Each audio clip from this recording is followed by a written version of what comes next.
జిల్లా నిర్మపట్నంలో ఎప్పుడైతే వినాయకులు అయితే నిమజ్జనం అవుతున్న వినాయక సాగర్లో వీరైతే వెంట తీసేస్తున్నారు. ఈ చెరువులో చాలా క్లీన్గా చేస్తున్నారు. ఈ వినాయకులు నిమజ్జనం తర్వాత వీటిని ఈ బిల్డింగ్స్ ఉన్న పైప్స్ కానీ వినాయకుల సంబంధించిన అన్నీ క్లియర్ చేస్తున్నారు వెంట ఇక్కడ వినాయక సాగర్ నందు.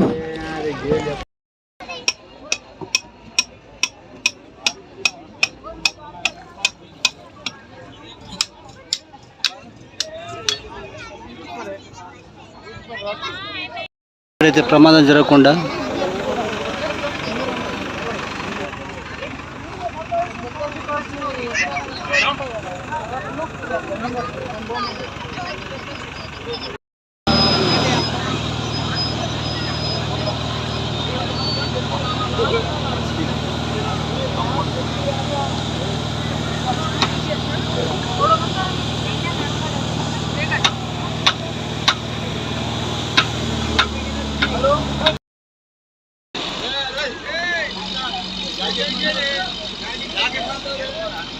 గజయితగాళ్ళు అయితే రెడీగా ఉన్నారు.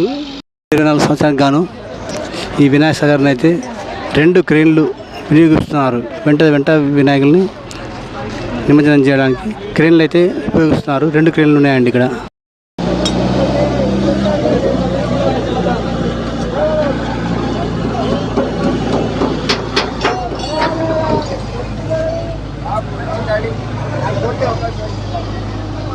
సంవత్సరానికి అయితే 2024 సంవత్సరానికి అయితే ఇక్కడ వినాయక నిమజ్జనం కొరకు 2 క్రేన్లు అయితే వినియోగిస్తున్నారు. ఇక్కడ వచ్చిన వెంటనే ఈ వినాయక నిమజ్జనం ఈ క్రేన్ల ద్వారా చేస్తున్నారు. 2 క్రేన్లు ఉన్నాయండి ఇక్కడ.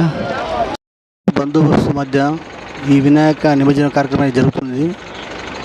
పోలీసు వారు చాలా పకడ్బందీగా ఈ వినాయక నిమజ్జనాన్ని జరుపుతున్నారు.